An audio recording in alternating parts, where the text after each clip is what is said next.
I learned to scuba dive a little bit, but I was always conscious of the fact that I was underwater and that this is not natural to the human being. So it was a little bit hard for me to learn, but I tried to learn because I rarely do things that are physically challenging.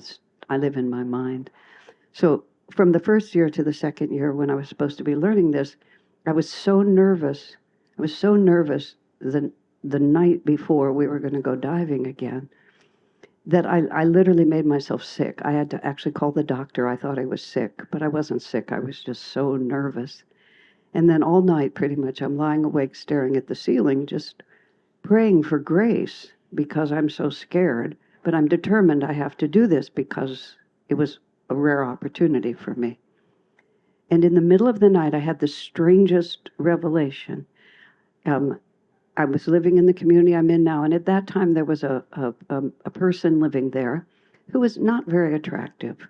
They weren't physically attractive, they weren't mentally or emotionally attractive.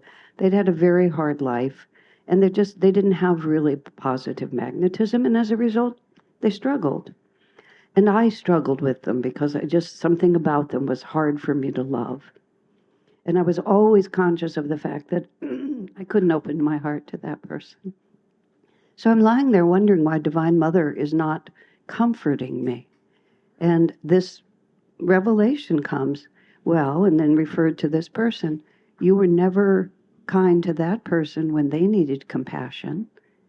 So you have created a universe in which compassion does not exist. And now you're having to experience it. This is how karma works. I thought it was okay. But now when it's me, it's completely different. And but I was absolutely certain it was true. I mean, weird. I'm in Costa Rica afraid of going diving. And the reason for my suffering is because I've been so unkind to this person who really needed someone to love them. And I just wasn't willing. I was just too busy thinking that they were unattractive or incompetent or anything that they were. And it was true.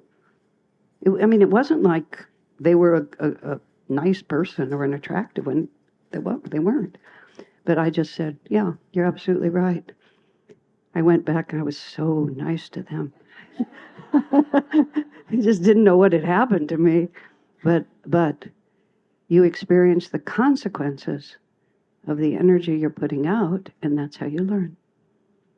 So every time something painful happens to you, be sure you're not being punished. You're being given the chance to know what it feels like.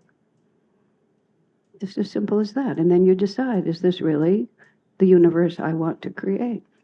It's very important in the times that we're living in. It is not about changing political systems or economic systems or governments or all of those things. Go ahead and change them. It's just going to be the next one. It's going to be the same. It's creating the vibrational universe that you want to live in. And there's forces. The karma of the planet, the karma of the country is bigger than your idea to push against it. But everything is about thought and vibration.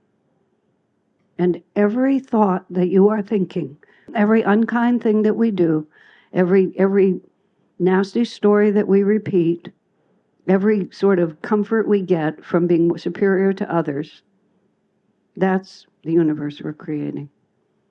And it's very, very important, especially now, because there's this war going on between downward pulling energy and upward moving energy. And those of us who are on the upward moving side really need to take our responsibility seriously.